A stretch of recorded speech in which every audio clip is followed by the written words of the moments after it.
Jeremy Clarkson isn't shy on making his feelings clear with the Labour government. As a farmer, he has been affected, as have many, after Rachel Reeves and Starmer hiked up the tax, attacking our backbone. There was planned protest set to take place, but it has reportedly been blocked, and now Clarkson has unleashed a furious rant. We will go over what was said, whilst also going over all of the latest news from up and down the country. But first, hit the like button and subscribe to the channel, and join our fast-growing community. Just a quick one to say we have new Stuck Farmer t-shirts available on our store. Go grab them now. They are available at britishstand.com or check the link in the description. Jeremy Clarkson has unleashed a furious rant after claiming farmers have been blocked from joining action in the capital against Labour's hated tractor tax. The Star revealed he had booked a coach to travel to London and join a planned rally for November 19th, alongside agricultural workers from the Cotswolds. The planned event comes after Chancellor Rachel Reeves upped the inheritance tax levy by 20%, which was previously exempt family farms worth more than £1 million from April 2026. The Treasury has claimed the move would affect only 27% of farms, yet the NFU, National Farming Union, has claimed the figure was closer to 66%.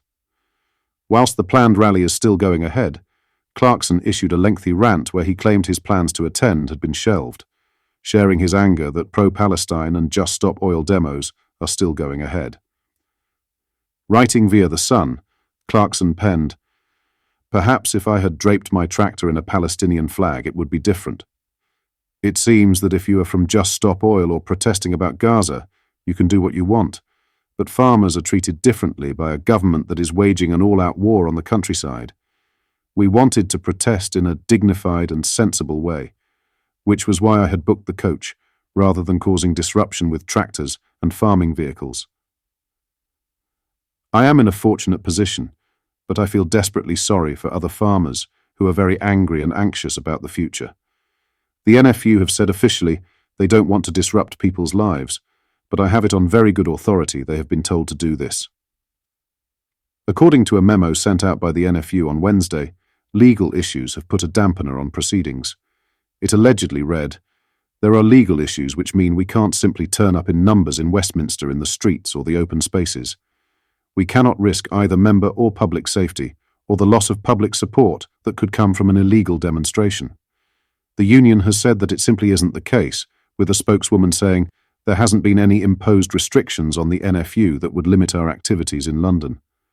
Our decision to keep our mass lobby event on November 19th, focused on MP engagement, is in line with our event's purpose as a lobby.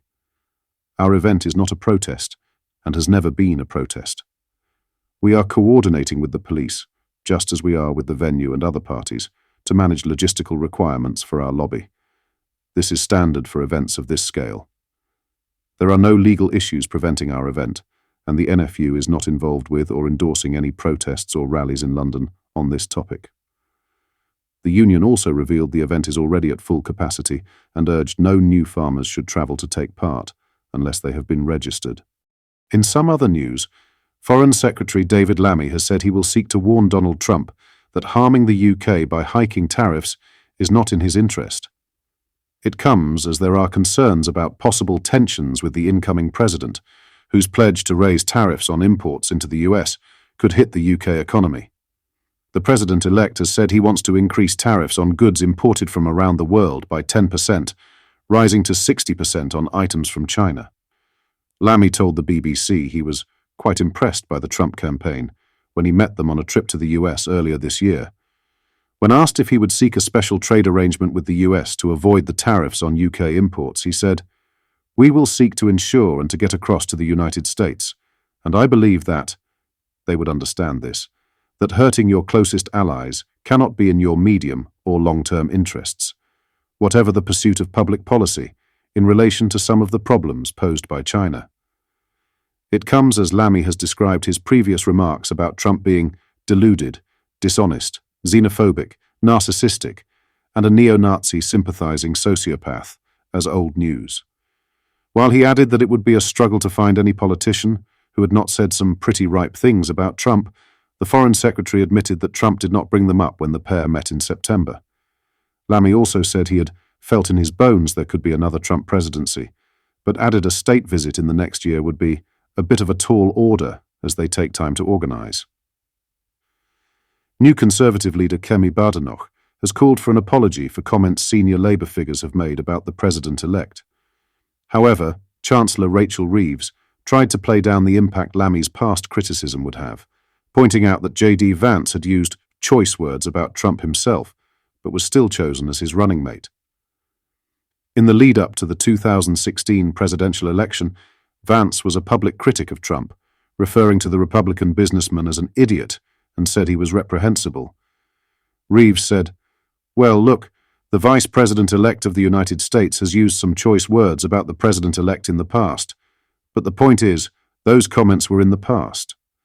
In comments which have worried Europe's leaders, President-elect Trump has also complained about US tax dollars funding European security and has been highly critical about NATO members not spending enough.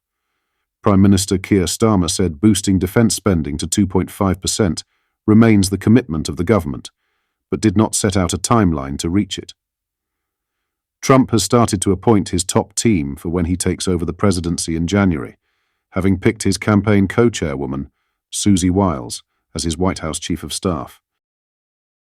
Lastly, Nigel Farage has predicted that Ed Miliband's drive to decarbonise electricity production will cause Labour more electoral damage than the numbers crossing the Channel. Nigel Farage said, "We're back to our old friend Ed Miliband. I don't know whether you've noticed, but a lot of very, very calm weather at the moment, hence the large number of channel crossings." A report out from the National Energy System operator making very, very clear that when it comes to the plan for zero-carbon electricity by 2030, the one thing we will need is gas. Even though gas at the moment is only 5% of our supply, there are days when the wind doesn't blow, it's up to 50%. And there is a massive problem here, which is most of our gas plants are coming towards the end of their lives. Add to that, another report out saying that the only possible way we can get is if we start using less electricity, when they start to use demand pricing even more than they do now, or you simply can't afford to put the lights on of an evening. And I'm going to argue that all of this is for the birds, because we're actually not going to make the targets anyway. Our electricity bills are already, for our manufacturers, the most expensive in the world. I completely understand there are a majority of the country who are worried about the environment. A vast majority of the under 40s really think global warming is a dreadful problem, but what Miliband is trying to do, it can't be done, and it's doing too much damage.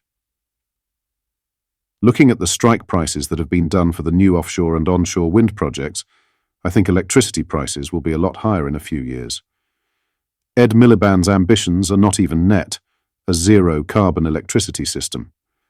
I think that this policy is going to do Labour more damage even than the numbers crossing the English Channel. That promise of cutting bills by £300 when probably they are going to go up a lot is going to cause huge, huge harm. Why are the government putting no new reinvestment into gas plants? That is the question that Miliband needs to answer. What are your thoughts on what we discussed in today's video? Let me know down in the comments section below. If you've not yet already, make sure you do drop a like on this video and subscribe to the channel for more British political content. Thank you, take care, goodbye.